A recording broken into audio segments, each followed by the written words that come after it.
So, hi guys, Coach JD here. In this video, tuturuan ko kayo kung paano mag-open ng ACCM account. So, let's start.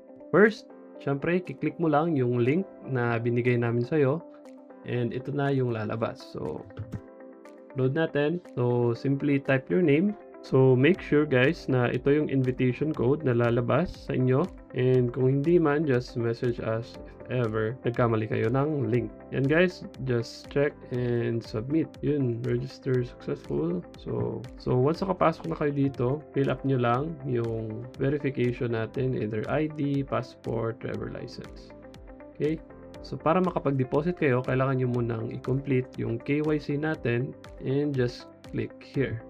So ayun guys, wait lang natin ma-verify yung account mo, then pwede ka na mag-deposit. So ayun guys, after natin ma-upload yung valid IDs natin, activated na yung account natin.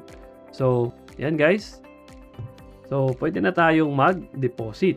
Okay? And activated na din yung trading account natin and binigay na yung MetaTrader account natin. So take note mo lang yan and then siyempre yung password. So pwede mo na siyang i-login sa MetaTrader 5 mo sa cellphone. So, copy lang natin. Ayun guys, na-login na natin. So, pwede na tayong mag-deposit. So, ayun guys, as you can see, wala pa siyang fund.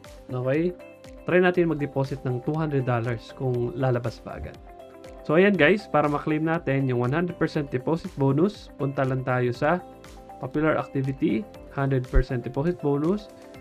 So, makita nyo dito, no, you can unlock 100% kickstart and earn 20% reloads up to 10,000 total bonus. So, yan guys. So,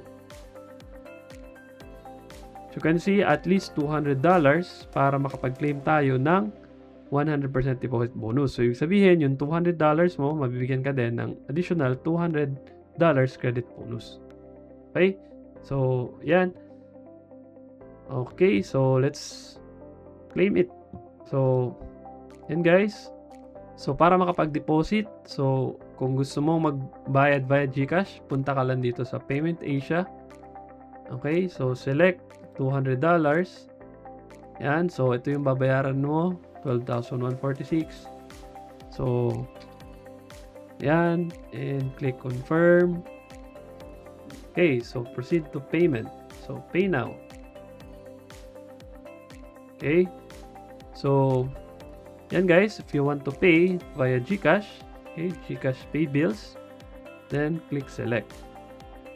Okay, so send instructions via email.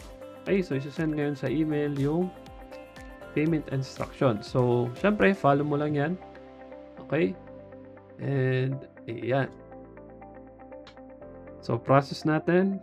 So, ayun guys, nakapag-deposit na tayo successfully sa ating ACCM account via GCash. So, yan. Bilis lang, no? So, after ng payment confirmation via GCash, pumasok agad, no? Sa DragonPay. So, ganun lang, guys. So, ito guys, pakita ko sa inyo yung itsura ng pag nag-deposit na kayo. Okay, meron na siyang $400. So, from 200 deposit. Okay? So, yan guys. So, ready for trading na yung account. So ayun guys, ganun lang kadali mag-deposit sa ACCM. So see you on our Digiverse Academy community.